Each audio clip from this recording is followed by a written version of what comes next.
সকালে জলসা, সকালে জলসা। পুজো পুজো ছন্দ, মনে অফুরান আনন্দ।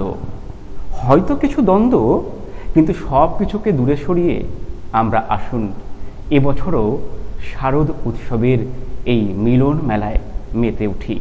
আর সেই মিলন মেলার এক মিলন আড্ডা নিয়ে সকালের জলসায় আমরা রয়েছি। হ্যাঁ, ঝংকার কলেজ অফ কালচার নিবেদিত আজকের এই পুজোর আড্ডায় আপনাদের সকলকে আমরা স্বাগত জানাই। আপনারা জানেন, ঝংকার কলেজ অফ কালচারের ব্যবস্থাপনায় শ্রী শারদ সম্মান গত 2 বছর কলকাতা এবং শহরতলিতে যথাযথ এবং যথেষ্ট সম্মানের সঙ্গে আয়োজিত হয়েছে। আর সেই শ্রী শারদ সম্মান এবছর শুধুমাত্র দক্ষিণবঙ্গে নয়, উত্তরবঙ্গের বিভিন্ন প্রান্তেও কিন্তু পৌঁছে গিয়েছে। কোচবিহার, আলিপুরদুয়ার, শিলিগুড়ি, এমনকি দুর্গাপুরেও রয়েছে এবছর শ্রী শারদ সম্মানের আয়োজন। এবং পার্শ্ববর্তী রাজ্য ত্রিপুরায়, সেখানেও আমরা পৌঁছে যাব আমাদের এই পুরস্কারের সম্ভার নিয়ে। আজকের এই পুজোর আড্ডায় আমার সঙ্গে রয়েছেন বিশেষ কয়েকজন ব্যক্তিত্ব। আসুন আমরা তাদের সঙ্গে পরিচয় করে নিই। আমার সঙ্গে রয়েছেন বিশিষ্ট কবি এবং সাহিত্যিক মাননীয় অজয় ভট্টাচার্য মহাশয়। আমার সঙ্গে রয়েছেন থিম শিল্পী মাননীয় শঙ্কর পাল মহাশয়। আমার সঙ্গে রয়েছেন বিশিষ্ট কবি সাহিত্যিক মাননীয় মানস দোলাই মহাশয়। এবং অবশ্যই যিনি আজকের এই পর্বে বিশেষ সঞ্চালিকার ভূমিকা পালন করবেন, আমাদের সকলের প্রিয় এবং বাংলার এই মুহূর্তের অত্যন্ত পরিচিত বাটিক শিল্পী শ্রীমতী সঙ্গীতা বসু রায়। আসুন আমরা আড্ডায় প্রবেশ করি। অজয়দা, আপনি তো খুব গুণী মানুষ, খুব নগণ্য আমি আপনার কাছে, খুব গুণী মানুষ। আর সেখানে এই অকালবোধন বা দুর্গাপূজা নিয়ে আপনার কাছ থেকে একটু জানতে চাই আর কি, যে চৈত্র মাসে যে দুর্গাপুজোটা হতো, সেই দুর্গাপুজোই তো আমাদের আদি পুজো। এখন তো এই অকালবোধন শারদ উৎসব এটা হয়েছে, কিন্তু প্রথম তো সেই বসন্তকালে যেটা হতো, একদম সেই পুজোটা কারা করতেন? সেটা শুরু করেছিলেন চন্দ্রবংশীয় রাজা সত্যযুগে, রাজা সুরত শুরু করেছিলেন। তারপর এই পুজোটা কিন্তু এই শারদীয়া দুর্গোৎসবের কাছে কিন্তু গৌণ হয়ে গেছে। এখন কিন্তু আমরা এই শারদীয়া দুর্গোৎসবটাকেই একদম আড়ম্বর সহকারে এটা আমরা পালন করছি। আর আপনি তো খুব উঁচু মানের কবি সাহিত্যিক, আপনার নিজের রচিত যদি 2-1 লাইন আমাদের শোনান, আমরা একটু শুনি আপনার মুখে। এই ঘরের মেয়ে উমা, উনি আসছেন আমাদের এই মায়ের ঘরে। প্রতি বছর আমরা অপেক্ষা করে থাকি উমা আমাদের আসবেন ঘরের মেয়ে হিসেবে। তো সেই উমাকে নিয়েই আমার একটা স্বরচিত কবিতা আমি পাঠ করছি। ঢ্যাংকুরাকুর ঢ্যাং, কদিন পরে আসবে উমা মঞ্চে আনচান। বছরান্তে আসে উমা 4টি দিনের তরে, সঙ্গে নিয়ে 4 পোলা পান আপন বাপের ঘরে। ষষ্ঠীর বোধনে মা আগমনী শুরু, সপ্তমীতে খাওয়া দাওয়া সঙ্গে ঘুরু ঘুরু। পোষায় না এই অল্প খাওয়া পেটুক গণেশের, চাইজা খেতে কচুঘণ্ট পোলাও লুচি দিদিমার হাতে। অষ্টমীতে মামা বাড়ির দেদার আয়োজন, খিচুড়ি পোলাও মাছ মাংস মিষ্টি পায়েস চটন। সরস্বতী সব কিছুই আবার অল্প অল্প খায়, মর্তের নায়িকাদের মতো স্লিম হতে চায়। সুদর্শন কার্তিক আবার পালিয়ে পালিয়ে রয়, মামার পাড়ার মেয়েদের যে তার বড় ভয়। শান্তশিষ্ট লক্ষ্মীকে নিয়ে নেই কোনো ঝামেলা, সবার সঙ্গে মিষ্টি কথায় কাটিয়ে দেয় বেলা। নবমীতে খাওয়া দাওয়া আমিষ কত, চাপ কাটলেট বিরিয়ানি কষা মাংস যত। পাড়ার পুজোর প্যান্ডেলেতে আলো ঝলমল, বাদ্যে বাদ্যি শেষ রজনীর বিদায়ের চোখে জল। সকালবেলা আসবে যখন নীলকণ্ঠ পাখি, ছেড়ে তখন দিতে হবে আটকে কি করে রাখি। বিজয়ারই বারবেলাতে ভাসবে বেলা তোর, আসিস ফিরে আবার উমা পরের বছর। বাহ, অনবদ্য, যেন ছোটবেলায় ফিরে গেলাম। পুজোকে নিয়ে কত স্মৃতি, কত পাওয়া, কত অপ্রাপ্তির হিসেব নিকেশ ছিল, আস্তে আস্তে বড় হচ্ছে আর সেগুলো হারিয়ে যাচ্ছে। পুজো তার আধুনিক রূপ পাচ্ছে, একদিকে সাবেকিয়ানা, তার সঙ্গে সঙ্গে থিমের একটা সমন্বয়। আমরা পেয়েছি আমাদের মাঝে থিম শিল্পী মাননীয় শঙ্কর পাল মহাশয়কে, যিনি কলকাতা এবং কলকাতার বাইরেও অসংখ্য অনবদ্য এবং আকর্ষণীয় থিম আমাদের উপহার দিয়েছেন। তার সাথে একটু কথা বলে নিই। নমস্কার দাদা। দাদা, এই যে পুজোর সময়ে, এই সময়ে দাঁড়িয়ে আমরা দেখতে পাচ্ছি যে সাবেকিয়ানা অপেক্ষা থিমের দিকে কলকাতার পুজোর খুব বেশি ঝোঁক। আপনার কি মনে হয় যে এই পরিবর্তনটা ঠিক কবে থেকে শুরু হলো? আপনি তো বহুদিন ধরে এই সঙ্গে যুক্ত রয়েছেন। দেখুন, মোটামুটি যে সাবেকি থেকে যে থিমের যে কনসেপ্টটা, যে কনভার্সেশনটা হয়েছে, এটা প্রায় 2001 সাল থেকে শুরু হয়। আচ্ছা। তো অ্যাকচুয়ালি এই যে কনসেপচুয়াল কাজ, এটার পেছনে মানুষের কেন প্রভাব, এটার পেছনে তো নিশ্চয়ই আছে। কেননা সমাজের প্রত্যেকটা মানুষ তাদের নিজের যে কর্মকাণ্ডের কিছু বার্তা বহন করে, এবং বার্তাটাকে আমরা পৌঁছে দেওয়ার জন্য আমাদের মাধ্যম হিসেবে দুর্গাপুজোকেই আমরা পাই। একদম। এবং আগে যে পরিমাণ কাজগুলো হতো, সে তার তুলনায় এবছর থিমের কাজগুলো অনেক বেশি হচ্ছে। এবং আমরা যারা ছবি আঁকার সঙ্গে যুক্ত এবং দুর্গাপুজোর সঙ্গে যুক্ত, আমরা একটা হোয়াইট কিউবের মধ্যে আমরা এক্সিবিশন করতাম, এবং সেখানে আমাদের যে কাজগুলো দেখার জন্য মুষ্টিমেয় কিছু লোক ছিল। একমাত্র শারদোৎসবই বাঙালির এই মুহূর্তে একত্রিতভাবে লক্ষ লক্ষ মানুষ আমাদের কাজগুলো দেখতে আসে। এবং সেক্ষেত্রে সোশ্যাল মেসেজ যদি আমরা কোনো কিছু দিতে চাই, তাহলে এই সময়টাই আমাদের সবথেকে বেশি গুরুত্বপূর্ণ সময়। এই কারণেই সমাজের বিভিন্ন রকম যে বার্তামূলক কাজগুলো আমরা করছি, সেগুলো মানুষের কাছে আমাদের যে সাইট স্পেসিফিক আর্ট বা পাবলিক আর্ট এবং ইনস্টলেশন আর্ট, এর মাধ্যমে মানুষের মনে অনেকটা কাছাকাছি পৌঁছে যেতে পারছে আমাদের এই কাজের মাধ্যমে। কিন্তু একটা জিনিস জানেন তো, আমি লক্ষ্য করি পুজোর দিনগুলোতে যে যে আর্টিস্টিক যে স্কাল্পচার আপনারা তৈরি করছেন, আমার মনে হয় প্রতি বছর গড়া হয়, প্রতি বছর তো প্রায় ভেঙে যায়। এগুলোকে সংরক্ষণ করলে বোধহয় আমাদের ভবিষ্যতের জন্য একটা বড় সম্ভার আমরা রেখে যেতে পারতাম আর কি। নিশ্চয়ই, মানে একটা জিনিস ভাঙলেই আরেকটা জিনিসের সৃষ্টি হয়। হ্যাঁ, এটা হচ্ছে আমাদের লক্ষ্য, এবং আমরা দেখে এসেছি। সংরক্ষণ সত্যি করা উচিত কিছু কিছু ক্ষেত্রে, কিন্তু দেখুন লাস্ট ইয়ার চালতাবাগান সার্বজনীনে আমি যে কাজটা করেছিলাম, সেখানে আমি আমার সাবজেক্টের নাম ছিল হচ্ছে স্পর্শ দিয়েছিলাম। আমি একটা ইনস্ট্রুমেন্ট নিয়ে কাজ করেছিলাম। আচ্ছা। সেখানে আমাদের আলিপুর জুতে আমাদের ঠাকুরটা রেখেছেন মুখ্যমন্ত্রী। কিন্তু বিষয়টা হচ্ছে যে আমরা যেই মেটেরিয়ালগুলো দিয়ে কাজ করি, সেগুলো পুজোর হয়তো 4-5 দিনের জন্য হিসেব করেই বানানো হয়। আচ্ছা। সেটা সত্যি মানে সেটাকে রাখতে গেলে, সংরক্ষণ করতে গেলে যেইভাবে করা উচিত, সেটা কিন্তু আমাদের বাজেটের জন্য করে ওঠা হয় না, বা এবং পারেও না করতে। সেক্ষেত্রে যেগুলো সংরক্ষণ হচ্ছে, আমার মনে হয় সেগুলো স্পেসিফিকভাবে যেই মেটেরিয়ালগুলোকে নিয়ে ব্যবহার করা হয়, যদি সংরক্ষণ করতে হয় তাহলে ফাইবার আইটেম বা আয়রন জাতীয় কিছু হলেই ঠিক আছে। কিন্তু মাটির ঠাকুর আপনি বলুন কতদিন সংরক্ষণ করে রাখতে পারেন, একটা সময় তো সে ম্যাস্ট হবেই। অর্থাৎ আমরাও চাই যে আমাদের কাজগুলো মানুষ যেভাবে দেখছে, বিসর্জন হতে আমাদের খুব খারাপ লাগে, আমাদের দেখতেও খুব খারাপ লাগে। কিন্তু একটা জিনিস কি, একটা জিনিসের ধ্বংস হলেই তার একটা জিনিসের সৃষ্টি হবে। অর্থাৎ সেই অনুপাতে সৃষ্টির আশাতেই আমরা এগিয়ে যাচ্ছি, সৃষ্টি সুখের উল্লাসে, তাই না?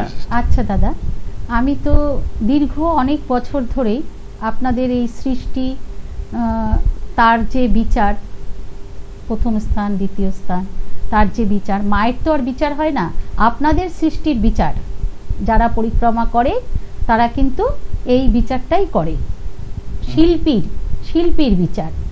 অ্যাকচুয়াল শিল্পীকেও বিচারের মধ্যে ফেলা যায় না, শিল্পী অনেক উপরের স্থান তাদের। আমার একটা প্রশ্ন এবার, যে এবার এই সাম্প্রতিককালে যে তিলোত্তমার বিসর্জন হয়ে গেল, এই তিলোত্তমাকে নিয়ে এবার তো আমার মনে হচ্ছে যে সমস্ত মণ্ডপ, বড় বড় মণ্ডপগুলোতে আপনাদের মাথাতে আমাদের থেকে অনেক বেশি আপনারা এটা নিয়ে ভাবছেন নিশ্চয়ই। আর বড় বড় জায়গায় এই তিলোত্তমাকে নিয়েই, এই হত্যাকাণ্ডকে নিয়েই থিম হবে, বেশিরভাগই তাই হবে। তা আপনারা কি এরকম কিছু কি ভাবছেন যে কি ধরনের উপস্থাপন করবেন, যে তিলোত্তমা হত্যাকাণ্ডের তার বিসর্জনের, আমাদের ঘরের মায়ের বিসর্জন হয়ে গেল, মা দুর্গা আসছেন, তার আগে এক মায়ের বিসর্জন হয়ে গেল, সেটা নিয়ে আপনারা কি ভাবছেন? বিষয়টা হচ্ছে যে আমরা এই যে ঘটনাটা ঘটে গেছে এটা সত্যি আমাদের কাছে বেদনাদায়ক, এবং আমরা যেভাবে একটা দুর্গাপুজো করি সেটা কিন্তু আমাদের প্রায় জানুয়ারি থেকে ফেব্রুয়ারি মাসে স্টার্ট হয়ে যায় মেন্টালি ভাবে। এবং ধরুন আমি যেই বিষয়টা নিয়ে কাজ করছি সেই বিষয়টা একটা যে মেসেজটা দিচ্ছে সেটার কিন্তু বহু দিনের একটা কর্মকাণ্ড। আমরা জানি যে আজকে এই ঘটনাটা নিন্দনীয় এবং আমরা এটাকে সাপোর্ট করি না, এবং এটার জন্য পুজোতে যদি কোনো বিষয় ভিত্তিক কাজের মধ্যে তার একটা প্রভাব রাখার চেষ্টা কেউ করে, হয়তো কেউ না কেউ করছে, কেউ না কেউ করবে, এক্ষুনি সেটা বোঝা যাচ্ছে না। আমরা আমাদের কাজ সম্পূর্ণ হলে আমরা বুঝতে পারবো, কিন্তু আমরা সবাই তার বিচারের অপেক্ষায় আছি। একদম একদম। আমাদের সঙ্গে রয়েছেন সাহিত্যিক মানুষ দলই মহাশয়, বকখালি থেকে এসেছেন, একেবারে সমুদ্রের তরঙ্গ, সমুদ্রের খোলা হাওয়া তার কবিতায়, তার সৃষ্টিতে বিচরণ করে। তার সাথে একটু কথা বলে নিই। নমস্কার দাদা।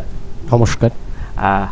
আজকে পুজোর আড্ডায় আপনাকে আমরা পেয়েছি, যদি প্রথমেই আপনি আপনার কোনো একটা সৃজন এই আড্ডায় আমাদের উপহার দেন, কবিতা বা কোনো একটি রচনার মাধ্যমে। দিদি একটু আগেই বললেন যে আমাদের তিলোত্তমার বিসর্জন হয়েছে এই দুর্গাপুজোর প্রেক্ষাপটে, তো সেটি খুবই গুরুত্বপূর্ণ, সেই বিষয় নিয়ে কিছু লেখালেখি চলছে। কিন্তু আমি আজকের যেটি শোনাবো সেটি স্বরচিত কবিতা নয়, আমি যেহেতু কিছু আবৃত্তি করি, আবৃত্তি চর্চার মধ্য দিয়ে দিন যাপন হয়, আবৃত্তি এবং লেখালেখি, তো সে কারণে আমি ভবানী প্রসাদ মজুমদারের কবিতা সব দুর্গাই থাকুক সুখে এটি বলার চেষ্টা করছি। একদম। এক দুর্গা রিক্সা চালায় কোচবিহারের হাটে, এক দুর্গা 100 দিনের কাজে মাটি কাটে, এক দুর্গা রাস্তা বানায় পিচ ও পাথর ঢালে, এক দুর্গা রোজ চুনো মাছ ধরছে বিলে খালে, এক দুর্গা করছে মাঠে দিনমজুরের কাজ, এক দুর্গা খিদে কাঁদে পায়নি খেতে আজ। সবাই জানি এদের কারো হয় না কোনো পুজো, এরা তোমার মতো নয়কো দশভুজ। সব দুর্গার চোখে মুখেই ফুটবে হাসি কবে, মাগো তোমার পুজো সেদিন সত্যি সফল হবে। এক দুর্গা পাথর ভাঙে রোজই আসানসোলে, এক দুর্গা পেটের জ্বালায় খনিতে কয়লা তোলে, এক দুর্গা 7-8 বাড়ি কষ্টে বাসন মাজে, এক দুর্গা কারখানাতে ব্যস্ত নানান কাজে, এক দুর্গা চা বাগানে তোলে চায়ের পাতা, এক দুর্গা পাড়ায় পাড়ায় ঘুরেই সারায় ছাতা। সবাই জানি এদের কোথাও হয় না কোনো পুজো, তাই বলি মা এদের চোখেও পুজোর খুশি খুঁজো। সব দুর্গার চোখে মুখেই ফুটবে হাসি যবে, মাগো তোমার পুজো সেদিন সত্যি সফল হবে। এক দুর্গা হাসপাতালে সবার চেনা আয়া, এক দুর্গা নার্স দিদি তার মনে ভীষণ মায়া, এক দুর্গা সবজি বেচে নিজের পায়ে দাঁড়ায়, এক দুর্গা মুরগি কাটে নিজেই পালক ছাড়ায়, এক দুর্গা হোটেল চালায় বানায় মাংস ভাত, এক দুর্গা বুট পালিশে জোরসে চালায় হাত। এমনই হাজার দুর্গা যারা পায় না কোনো পুজো, তাদের দুঃখ কষ্ট তুমি দরদ দিয়ে বুঝো।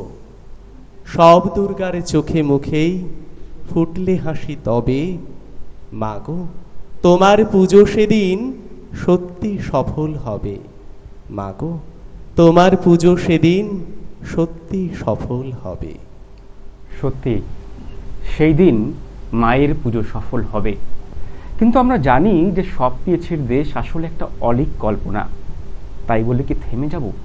চলতে হবে, কথা বলতে হবে, দুর্গা শক্তিকে জাগরিত করতে হবে, সেই দুর্গা শক্তির অন্যতম প্রতিরূপ শ্রীমতী শিবানী কুণ্ডু সাহা, যার ঝংকার কলেজ অফ কালচারের ব্যবস্থাপনায় শ্রী শারদ সম্মান এবছর 3য় বর্ষে। হ্যাঁ, আপনাদের আগেও বলেছি, শুধু কলকাতায় নয়, উত্তরবঙ্গে, দুর্গাপুরে, ত্রিপুরায় এবছর রয়েছে শ্রী শারদ সম্মানের আয়োজন।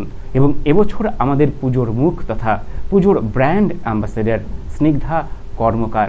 আসুন পুজোর দিনগুলোতে আমরা সকলে মিলে একত্রিত হয়ে মায়ের কাছে প্রার্থনা করি, সব দুর্গা ভালো থাকুক, সব দুর্গার জন্য সুরক্ষার দুর্গ তৈরি হোক।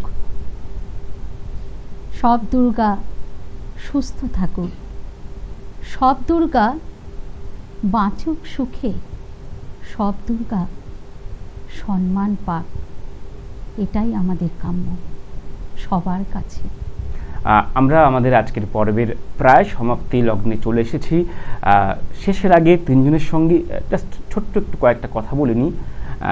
সমগ্র উৎসবপ্রিয় মানুষ রয়েছেন, তাদের জন্য কি বার্তা দেবেন? পুজো মানেই আনন্দ, এবং আমরা সারাটা বছর অপেক্ষা করে থাকি এই 4টে দিন মায়ের আগমনের জন্য। সেভাবে হয়তো আনন্দ উপভোগ না করতে পারলেও হয়তো প্যান্ডেলে যেতে হবে, পরিবার যেহেতু ছেলে মেয়ে আছে তাদের হাত ধরে, বউয়ের হাত ধরে হয়তো যেতে হতে পারে, কিন্তু পিছন থেকে কিন্তু তিলোত্তমার সেই মরণের সময় সেই মা মা ডাক, মা বাঁচাও, এই শব্দটা কিন্তু মনে হয় কানে বারবার এসে বাজবে। একদম একদম। আমার হৃদয়ে, আমাদের হৃদয়ে, প্রত্যেকের হৃদয়ে কিন্তু এটা ব্যথিত করবে। একদম। সময় খুব সংক্ষেপ। শঙ্কর দা, এবছর পুজোয় আপনি স্পেশাল কি কাজ করছেন একটু জানান। এবছর আমি বেহালা ইয়ং মেন্সে কাজ করছি এবং একটা আসানসোলে কাজ করছি। দুটো কাজ আমার আছে। আসানসোলে মানে বেহালাতে যে কাজটা করছি এটা সত্যি একটা খুব সুন্দর সাবজেক্টটা হচ্ছে যে আমরা সাবজেক্টের নাম দিচ্ছি গতি। বাহ। এবং আমরা এই যে রানার থেকে তারপর ডাক পরিষেবা এবং আজকের দিনে দাঁড়িয়ে আমরা অ্যাপস নির্ভরশীল একদম, এবং তাতে ডেলিভারি বয়, এই যে যাপনটা তুলে ধরবো। এবং এটার থেকে আমার একটা সোশ্যাল মেসেজ আছে, সেই মেসেজটা হচ্ছে আজকে আমরা প্রত্যেকটি মানুষ এই ডেলিভারি বয় বা অ্যাপসের মাধ্যমে প্রত্যেকটা জিনিসের উপর নির্ভর করে একদম। খুব সুন্দর ভাবনা। আমরা এদেরকে আমাদের জিনিসটা পাওয়া পর্যন্ত প্রায়োরিটি দিচ্ছি, যখনই শেষ হয়ে যাচ্ছে নেওয়াটা, এবং তাদেরকে আমরা আস্তে আস্তে ভুলে যাচ্ছি। এটাই মানুষকে সচেতন করতে চাইব যে এদেরকেও আমাদের দেখা উচিত, এদেরকে নিয়েও ভাবা উচিত। ধন্যবাদ আপনাদের সকলকে। ধন্যবাদ। আমরা ঝংকার কলেজ অফ কালচারের পক্ষ থেকে, শ্রী শারদ সম্মানের পক্ষ থেকে এবং ঝংকার কলেজ অফ কালচারের কর্ণধার শ্রীমতী শিবানী কুণ্ডু সাহার পক্ষ থেকে আপনাদের সকলকে আরেকবার শারদ শুভেচ্ছা জানিয়ে সকালের জলসার এই বিশেষ পুজোর আড্ডা এখানেই সমাপ্ত করব। নমস্কার। সকালে জলসা, সকালে জলসা। নমস্কার। এখন সেই মুহূর্ত যার জন্য অপেক্ষা করছিল সমগ্র বাংলার মানুষ। কে হতে যাচ্ছে শ্রী শারদ সম্মানের এবছরের পুজোর মুখ, অর্থাৎ ব্র্যান্ড অ্যাম্বাসেডর। গত 2 বছর দক্ষিণবঙ্গের 2 মুখকে আমরা আপনাদের সামনে পৌঁছে দিয়েছিলাম, আর এবার আমরা পৌঁছে গিয়েছি উত্তরবঙ্গে। হ্যাঁ, এবছর ঝংকার কলেজ অফ কালচার আয়োজিত শ্রী শারদ সম্মানের পুজোর মুখ তথা ব্র্যান্ড অ্যাম্বাসেডর কোচবিহারের স্নিগ্ধা কর্মকার। আমরা উত্তরবঙ্গের সেই মুখকে নিয়ে শ্রী শারদ সম্মানের অভিমুখে এগিয়ে চলব। ঝংকার কলেজ অফ কালচারের কর্ণধার শ্রীমতী শিবানী কুণ্ডু সাহার এই প্রয়াস সর্বত্র বিকশিত হোক এবং সর্বত্র তা সফল হোক। সঙ্গে থাকবে আমাদের প্রিয় মুখ, আমাদের শ্রী শারদ সম্মানের ব্র্যান্ড অ্যাম্বাসেডর স্নিগ্ধা কর্মকার।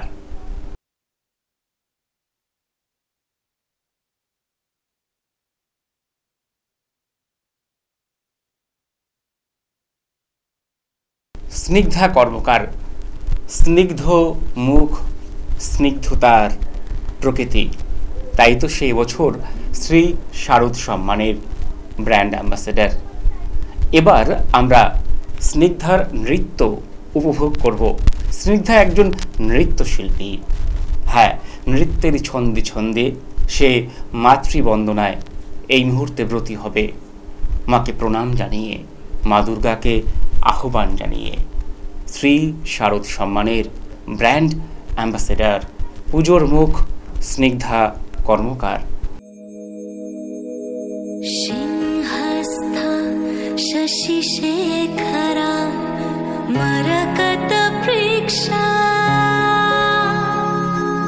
চতুর্ভিভুজৈ শঙ্খং চক্রধনু শরাংশ্চ দধতি নৈত্রৈः স্ত্রীভিः শোভিতা।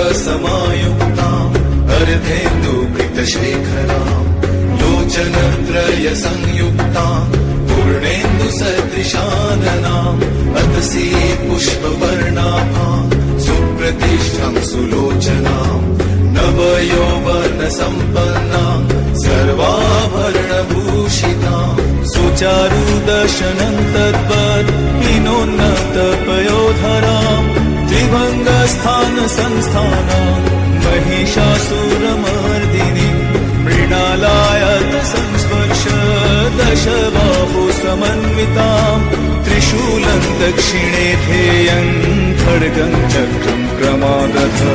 नमो दुर्गे नमो दुर्गे नमो दुर्गे।